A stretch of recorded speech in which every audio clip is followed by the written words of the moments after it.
Bonjour, bienvenue dans Yoga 5 sur 5. Nous nous retrouvons pour notre pratique hebdomadaire et je vous propose aujourd'hui de poursuivre sur le thème des torsions ou rotations.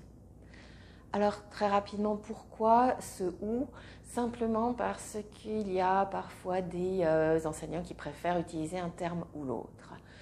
Dans la notion de torsion, automatiquement, l'image qui nous vient la plupart du temps à l'esprit, c'est le mot tordre et le fait d'aller essorer, tordre un linge, une serviette, avec ce mouvement de main très particulier où les deux mains vont dans un sens différent, de façon à réaliser cette torsion ou cet essorage. Donc, on a l'impression que ça peut être quelque chose de peut-être plus puissant ou plus violent. Alors qu'une rotation, par exemple une rotation d'épaule, on va avoir les épaules qui vont rester sur un même axe, dans un même plan. Et on va simplement avoir des épaules qui bougent de haut en bas et d'avant en arrière.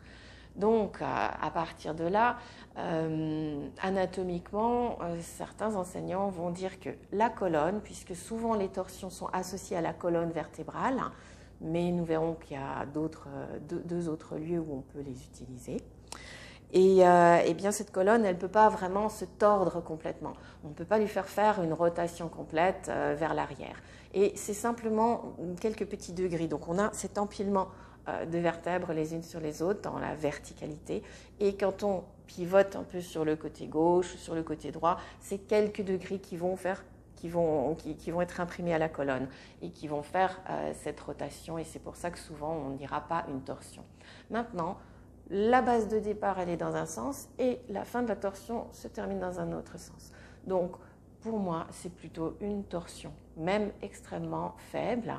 Et c'est normal, on ne peut pas faire plus que ça avec le corps humain. Mais ça reste une torsion avec cette idée d'élimination. Une torsion a deux fonctions. Mettre en étirement d'une certaine façon toutes les zones qui vont être impliquées dans le mouvement. Et donc, allonger, étirer, permettre d'agrandir, d'assouplir ces zones. Et puis, bien entendu, un muscle, une zone, un tendon, tout ce qui va pouvoir à un endroit être un petit peu sorti de sa zone de confort et étiré dans un sens, au moment où ça va revenir dans l'axe, vous allez avoir un petit effet de nettoyage, d'élimination. Et ça aussi, c'est un des effets recherchés dans les torsions. Donc on a d'une part un assouplissement et d'autre part une fonction de nettoyage ou d'élimination qui s'installe et qui sont extrêmement bénéfiques à partir de ces mouvements. C'est pour ça que souvent on parle de torsion dans les kriyas. Kriyas qui sont des exercices, des pratiques de nettoyage au niveau du corps. Prenons la toute première torsion à laquelle on ne pense jamais, la plus simple. La torsion au niveau de la nuque. Je vous propose de vous asseoir. Si vous êtes debout, vous pouvez rester debout. Et simplement, les yeux fermés, prenez conscience de comment vous avez placé la tête, en ligne avec la séance de la semaine dernière, nuque et épaules, les épaules basses. Et cette partie de la colonne vertébrale, qui est la partie haute, qu'on appelle parfois la colonne cervicale, et bien lorsque vous déplacez le bout du nez à gauche, vous lui faites faire une torsion. Puis vous laissez la colonne se réaligner, le bout du nez revient au centre, vous regardez de face et vous repartez de l'autre côté et vous réimprimez une torsion de l'autre côté. Continuez encore une ou deux fois de chaque côté, petit mouvement de tête, agréable. Et on sent bien les effets que la torsion va avoir sur ce simple mouvement. Étirement, assouplissement, une forme de dégorgement dans toute la zone. Puis vous revenez, le visage se met de face, vous ouvrez les yeux s'ils étaient fermés. Et si vous êtes à quatre pattes, eh bien, si vous êtes assis, venez à quatre pattes. Si vous êtes sur une chaise ou debout, venez vous asseoir, par exemple, sur les talons. Et les mains ne seront pas trop loin des genoux, juste posées devant. Paumes de main bien au sol, elles sont un point fixe. Et on va faire des torsions là aussi avec les bras. Donc le deuxième lieu où on peut associer des torsions, en faisant quoi? En faisant pivoter les plis des coudes vers l'avant. On aura tendance à vouloir décoller un petit peu les index et les pouces et garder-les bien au sol. Les plis des coudes pivotent vers l'avant, puis ils reviennent et ils se font face. Et on peut même essayer de les pousser vers l'arrière. On a cette forme de rotation ou torsion, littéralement, qui s'installe, qu'on peut sentir. On peut sentir le long des bras, à travers justement les avant-bras jusqu'aux épaules, le mouvement et l'étirement qui se fait littéralement entre les deux zones, le point bas, le poignet et l'articulation de l'épaule. Elle sera plus ou moins facile selon les personnes. Pour les personnes qui sont hyperlaxes au niveau des coudes, faites bien attention à ne pas pousser le coude vers l'avant.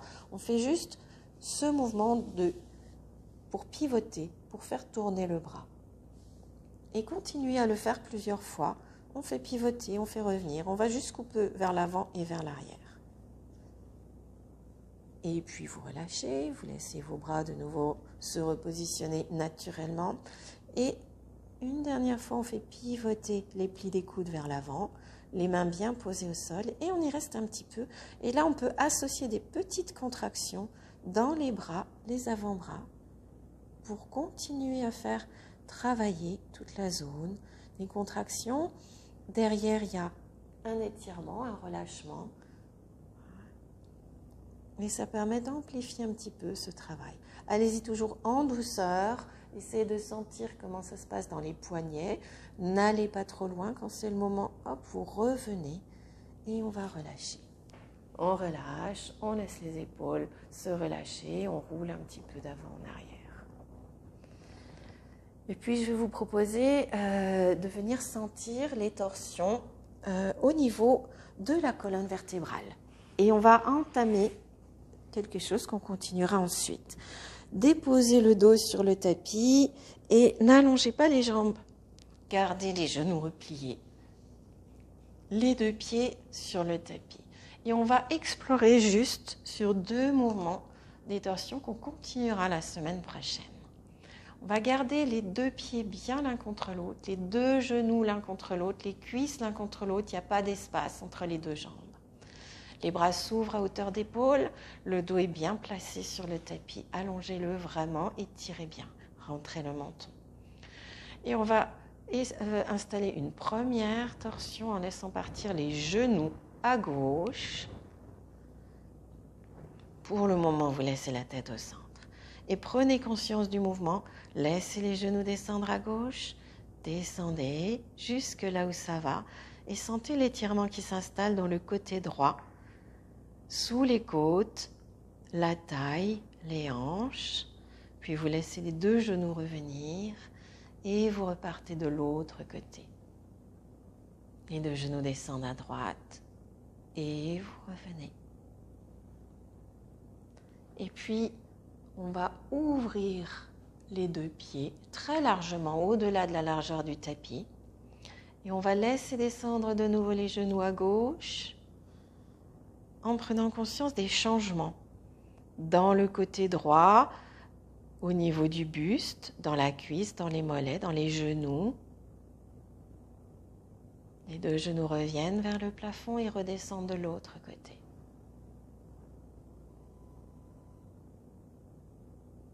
Et je vous invite à continuer encore quelques fois. Les genoux reviennent vers le plafond, redescendent à gauche. Avec le souffle, expire, je descends. Inspire, je remonte. Expire, je descends. Inspire, je remonte.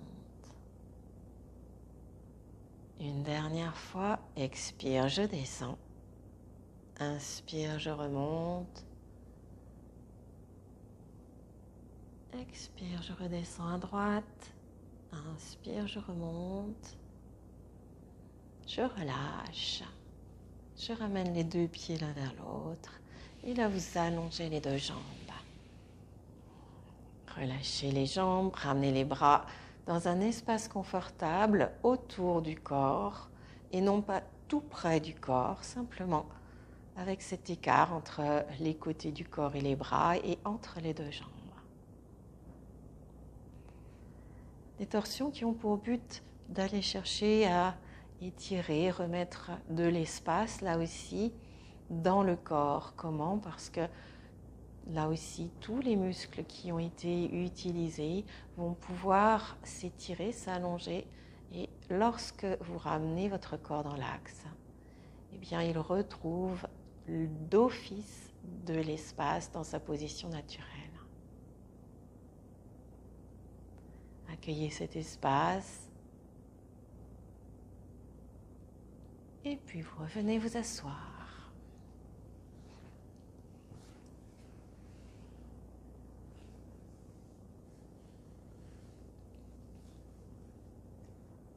Voilà, vous pouvez continuer ces torsions à l'envie, à l'infini.